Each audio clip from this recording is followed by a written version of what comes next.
Assalamualaikum warahmatullahi wabarakatuh. Sahabat muslimah, kita semua tahu bahwa sampai dengan saat ini masih terus terjadi bentrokan antara warga dengan aparat gabungan dari TNI, Polri, dan juga Direktorat Pengamanan Aset BP Batam yang terjadi di Pulau Rempang, Batam, Kepulauan Riau sejak September 2023 lalu. Dan hal ini disebabkan oleh penolakan pembangunan Rempang Eco City. Padahal pemerintah mengklaim bahwa investasi ini adalah salah satu usaha untuk mengembangkan kawasan dan juga lebih pro terhadap kesejahteraan masyarakat. Namun mengapa justru terjadi penolakan di antara warga? Kita akan membahasnya bagaimana dari perspektif Islam itu sendiri bersama Ibu Dr. Nuhbatul Basyariah SEI MSc yang sudah bersama-sama kita saat ini. Assalamualaikum. Ibu. Waalaikumsalam warahmatullahi wabarakatuh. Ya, Islam sebagai agama yang sempurna tentu saja mengatur semua lini kehidupan, termasuk bagaimana pemerintah atau pemimpin ya suatu kawasan mengelola masyarakat. Dan kita tahu investasi yang dilakukan oleh pemerintah di Pulau Rempang ini begitu menuai berbagai polemik sampai dengan saat ini. Nah, sebetulnya bagaimana Islam memandang investasi itu sendiri, Ibu? Ya, Bismillahirrahmanirrahim. Assalamualaikum warahmatullahi wabarakatuh. Waalaikumsalam warahmatullahi. Sahabat muslimah yang dirahmati oleh Allah, Indonesia saat ini masih panas ya dari suasana ekonomi ya, salah satunya adalah kasus Rempang ya, meskipun ada sedikit menurun ya suhu panas dari Rempang ini karena sudah mulai dialihkan suasana pemilu ya, persiapan pemilu, dan juga secara berita internasional sudah mulai terkalahkan juga dengan aktivitas senjata peperangan yang terjadi antara Israel dengan Palestina. Tetapi kita juga tidak bisa melupakan gitu apa yang terjadi di Indonesia saat ini dihadapkan dalam kasus investasi Rempang. Nah, sebenarnya apa sih Rempang itu atau investasi Rempang ini yang harus kita pahami dulu ya. Secara fakta, meskipun kita setiap media di media itu sudah sangat kita dapatkan informasi, tetapi sebenarnya tidak sedikit dari saudara-saudara kita juga tidak terlalu ngeh dengan kasus ini gitu ya. Jadi Rempang ini adalah salah satu rencana strategis nasional pemerintah kita yang akan membangun kawasan Eco City ya, berupa nanti ada kawasan industri, jasa gitu hingga perumahan itu yang di sini digadang-gadang akan mendatangkan investasi yang tidak kecil gitu, yaitu hingga 300 triliun ya. Kalau pemerintah melaporkan hingga 381 triliun itu sampai nanti sampai selesai itu sekitar 2080-an gitu. Jadi ini jangka panjang gitu karena proyek strategis nasional. Dan informasinya pada tahap awal ini pemerintah itu sudah dipastikan akan mendapatkan gelontoran sekitar 175 triliun. Itu kan nilai yang tidak kecil bagi pemerintah gitu ya. Yang ini nilai yang sangat fantastis dan tidak boleh batal, dan bahkan dikhawatirkan ini bisa diambil oleh negara lain potensi investasi ini gitu, yang seperti yang kita dapatkan informasinya bahwa Malaysia ini juga getol ingin menggait investasi ini gitu loh, yang dimana kawasan Eco City ini salah satu yang terbesar nanti adalah dibangunnya pabrik kaca terbesar kedua di dunia. Nah, meskipun banyak sekali yang mengkritik apakah benar itu nanti yang terbesar segala macamnya, bagaimana efeknya terhadap rakyat, apakah benar itu akan mendatangkan kesejahteraan, apakah benar itu akan meningkatkan ekonomi rakyat segala macamnya, itu masih banyak perdebatan sebenarnya. Tetapi itu fakta yang terjadi adalah akan adanya gelontoran 175 triliun hingga nanti di akhir 381 triliun itu untuk membangun kawasan itu, dan harus digusur ini secepat-cepatnya gitu ya, karena kalau sampai terlambat ya sedikit saja investor berpindah, sudahlah kita nggak akan mendapat.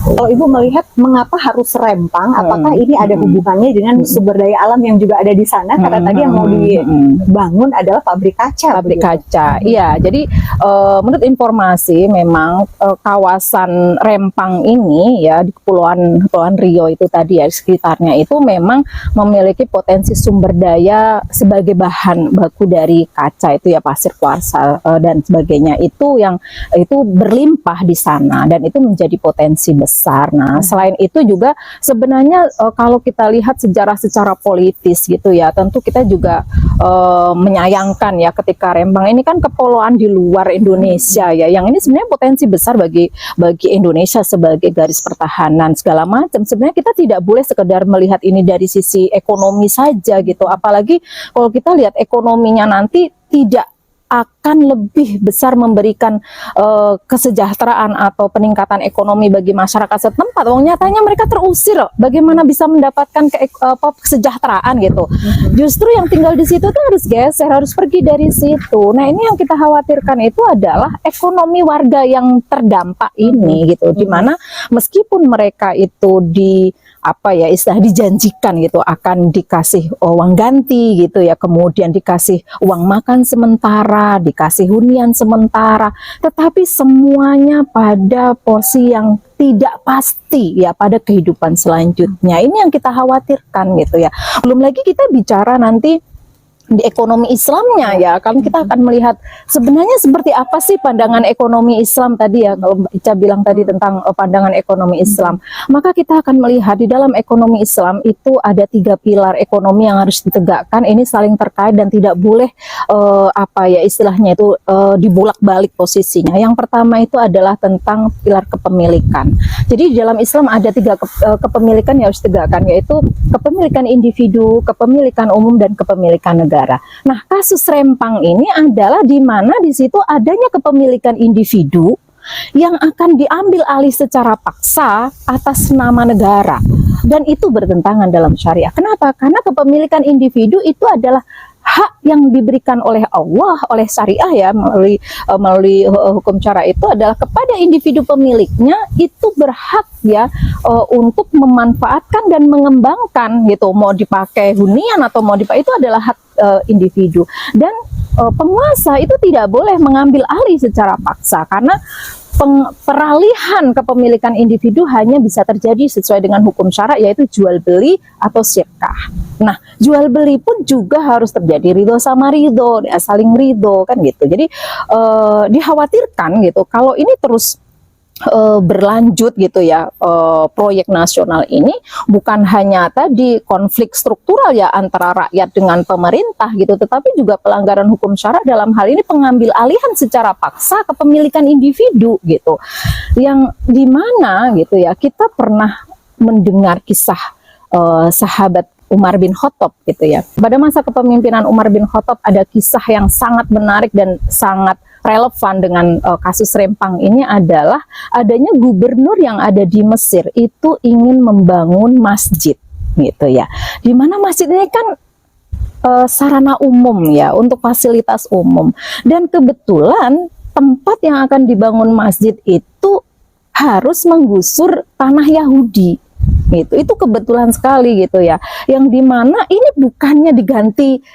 rugi loh, ganti untung bahkan, karena dijanjikan aku ganti 5 kali lipat, aku beli harga 5 kali lipat, tapi orang Yahudi ini nggak mau, warga Yahudi ini dia tidak mau, karena dia mengatakan itu adalah harta satu-satunya yang dia miliki itu, dia tidak ridho untuk melepaskan itu mau berapapun harganya, hingga dibujuk sampai dengan apa ya, bahasa tanda kutip iming-iming tadi yang tetap tidak berhasil, hingga gubernurnya mengatakan tunggu sampai orang tua ini meninggal, nanti kita akan geser, kita akan bangun istilahnya. Nah, ini sakit ini, Yahudi ini sakit hati kok segitunya gitu ya, memaksa, hingga kemudian dia mencari keadilan kepada Khalifah Umar bin Khattab yang waktu itu posisinya di Madinah gitu, yang berjalanan Mesir ke Madinah untuk mencari keadilan.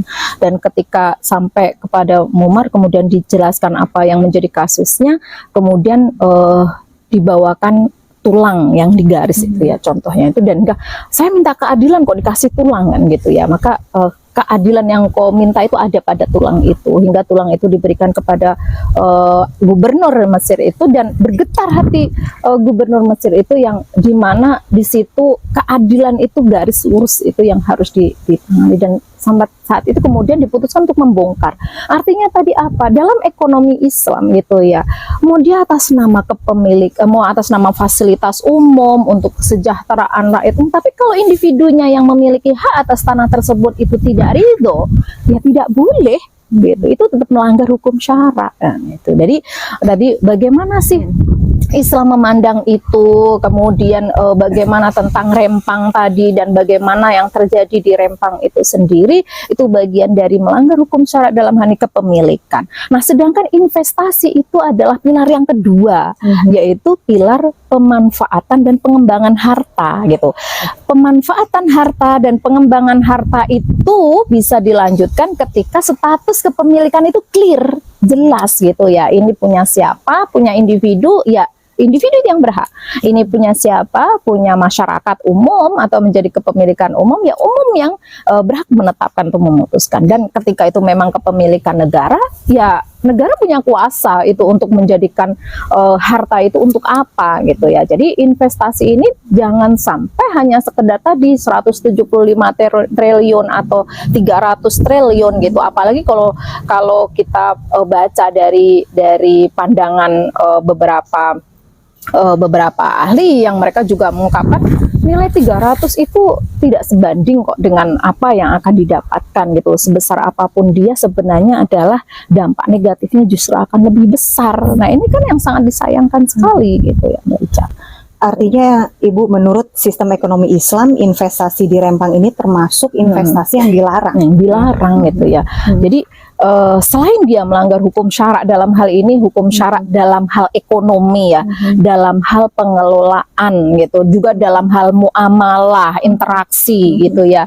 Jadi melanggar hukum syara. Kemudian yang kedua tadi yang kita khawatirkan, terjadinya konflik struktural ya antara penguasa dengan rakyat. Jadi tidak lagi saling ridho, saling mendukung kan gitu ya. Bagaimana seorang pemimpin yang baik itu adalah yang dicintai rakyat dan mencintai rakyat. Jadi ini nggak tergambar di rempang itu. Bagaimana terjadinya cinta dan mencintai gitu.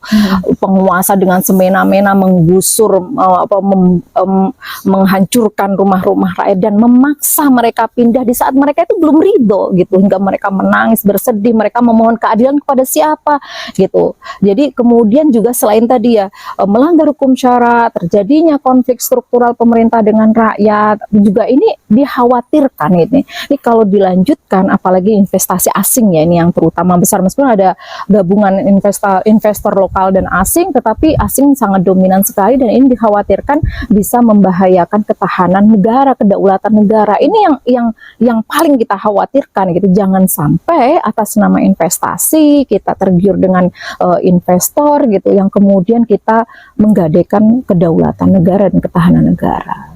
Baik, Ibu Dr. Nuhbatul Basyariah, terima kasih atas wawancara kita di sesi kali ini. Insya Allah terjawab untuk seluruh sahabat muslimah bahwa Islam insya Allah akan menjawab semua problematika umat, termasuk dalam meningkatkan kesejahteraan dan termasuk terkait dengan investasi, bagaimana seharusnya. Dan jawaban berikutnya insya Allah sahabat muslimah akan bisa temukan di segmen Suara Pakar Muslimah Ulil Albab. Saya Andisa Widayati, sampai jumpa. Assalamualaikum warahmatullahi wabarakatuh.